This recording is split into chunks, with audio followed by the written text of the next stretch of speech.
I want you to visualize this with me. See all of the work that we done over the years.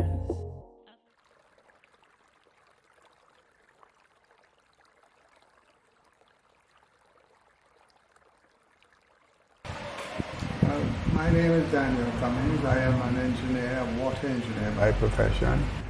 I have served principally here at St. Vincent and the Grenadines, but also in Trinidad, serving as general manager of the CWSA, which is water, wastewater, and solid waste entity. Well, to put it into context, wastewater management in St. Vincent and the Grenadines is fairly not really well developed. Some would say even primitive. On the mainland there is one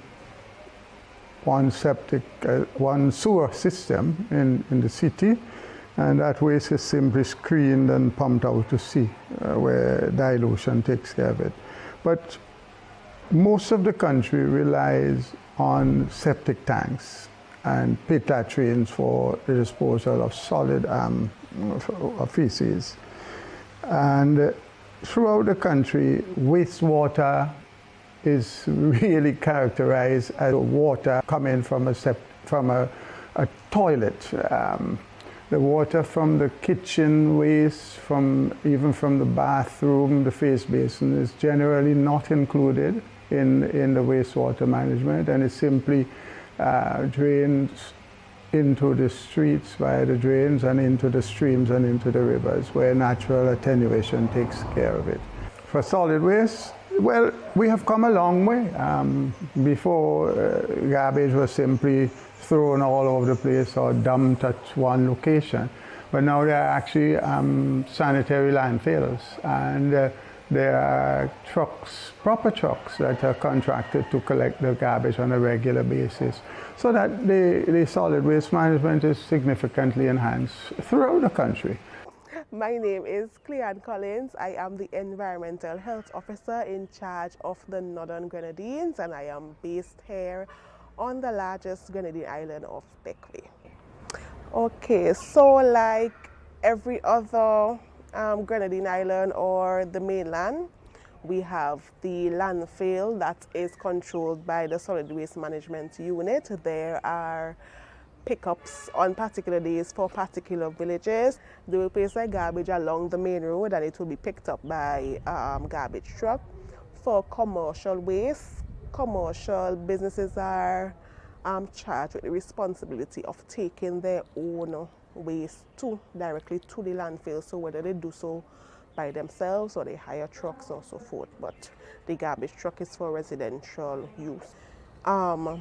Since the island does not have any freshwater source in the forms of rivers and streams, there are wells on the island. They also practice rainwater harvesting.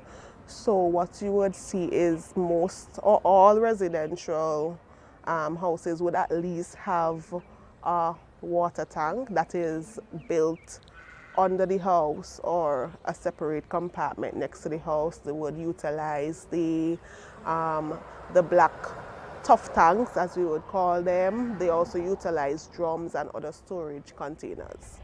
So we are having more extensive dry periods, so the dry season may have been a bit harsh as compared to previous years. So we know water is a challenge on a regular.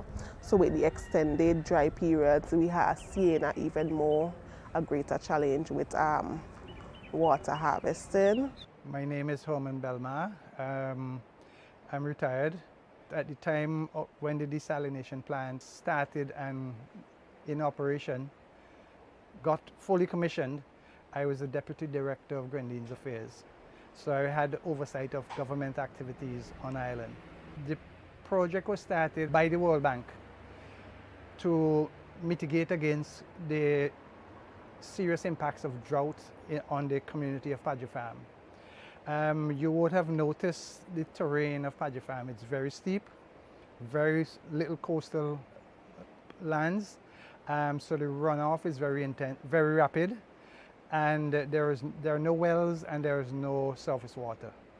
So people living on that section of the community relied fully on what rainwater could be harvested in very small containers, like 45-gallon drums, because getting material to the steep hillsides for construction of concrete water tanks was very laborious and strenuous too, because taking a 100-pound stack of cement up a very steep hill and every rock and every ounce of aggregate was very, very hard on the people. And the houses are so close together that there is not much room for the construction of large water tanks. So the people in that area relied heavily on water that was trucked in during the dry season and periods of drought. Now we had serious doubts, I should say, about the potable quality of water that was trucked in. For two reasons. We were not sure where the water was collected from. Secondly, these very trucks that transport water for drinking also transported water for construction. And we have no evidence that they sterilized or sanitized the trucks before the drinking water was transported for people's consumption. So the quality was suspect. So the World Bank undertook the option of doing a pilot project by setting up this desalination plant to be able to provide 20 gallons of potable water per household and able to serve up to 10,000 people if possible. I partner with you, come partner with me. The Global Water Partnership Caribbean.